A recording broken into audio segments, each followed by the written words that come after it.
Teresa Jones, and today I want to speak to you about pursuing a career in counseling psychology.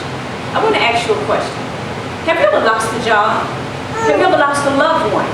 Was there ever a time when you just couldn't pay your bills? And you were stressed out and you wish you had someone you could talk to? Someone who would actually take the time out to listen and to help? Well, pursuing a career in counseling psychology does just that.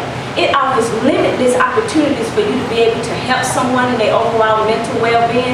Plus, you can earn a competitive salary while doing the very thing that God values. Over the past 4 years, I have gained a keen understanding of what it means to counsel people, because I serve as a co-pastor of a church, and I've had numerous opportunities to sit down with people and counsel them when they're dealing with stressful situations. So if you're looking for a rewarding career where you can actually help people with their overall mental well-being, then pursuing a position in counseling psychology will probably be a good fit for you. During my time before you today, I want to actually deal with 3 things today. I want to talk to you about the actual mental state of America and how the economy is playing a part in the mental state, and how pursuing a career in the field of counseling psychology can actually help with the overall mental well-being of you while doing the very thing that God values. Which brings me to my first point. What is the mental state of America? Well, according to Kolick, who is the writer of Vibrant Life magazine, she is quoted as saying nearly half of all Americans will deal with a form of mental illness in their lifetime.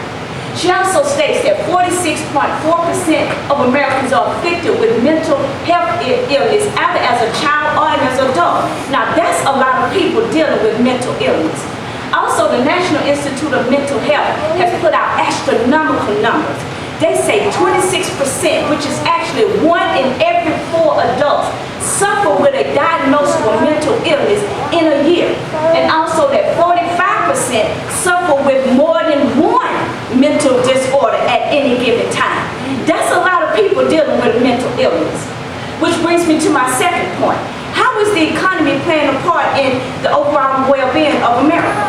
Well, according to Galio, Pazinski, and Zini, who is writers of Philosophical Medicine Journal, they say that there's numerous reports, editorials, as well as studies being conducted right now that shows that there is a link between a bad economy and a bad mental health. Yes. They also say that suicide and increased admittance in psychiatric hospitals actually go up when the economy is bad.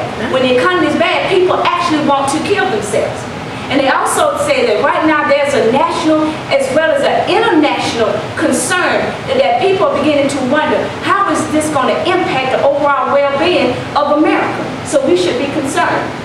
According to Kolick, again, who is a writer of an editor of Vibrant Life magazine, she is quoted as saying the highest risk factors for mental illness is chronic poverty. That wherever there's a lot of poverty, there is a lot of mental illness. She also states that people living in poverty are 2 to 3 times more likely to suffer from a mental illness than those that are at the top of the food chain, so to speak. So that brings me to this. Summarizing Goldman, Miller, Saxon, and Catalina, who are actually writers for the International Journal of Mental Health, they say that losing a job can be stressful, and it can have adverse effects on your mental health. And that studies have been conducted with evidence showing that where there is a bad economy, there is bad mental health. And that there is consistency in all literature right now that's being written about the economy and health that shows this link. So there is studies showing that where there's a bad economy, there is bad health. Which leads me to my last point. How can we improve the mental well-being of America?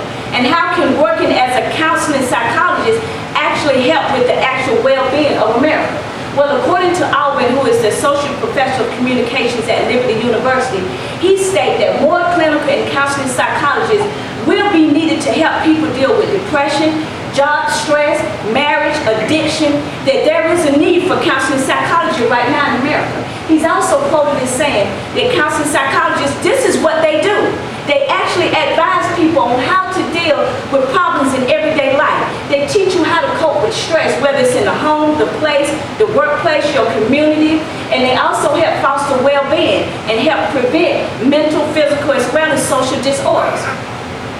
And according to the Bible, in Isaiah 1:17, we are commanded, so to speak, to relieve the oppressed. Relieve the oppressed means helping people with their mental state, helping people with what's So, in summary, I have just explained the mental state of America and how it is declining, and how the economy is having an effect on the mental state, and how more and more counseling psychologists will be in demand to help people deal with these stressful situations. So I ask you, do you want to be a part of something great? Do you want to be a part of something phenomenal that's taking place in America today? Because people need help. They are emotionally as well as mentally drained. And do you want to help people change the overall mental state? And is it important for you to see people have a well-balanced and productive life? If so, pursuing a career in counseling psychologist would be a good fit for you. Plus, it would be the platform for you to be doing the very thing that God values. Thank you.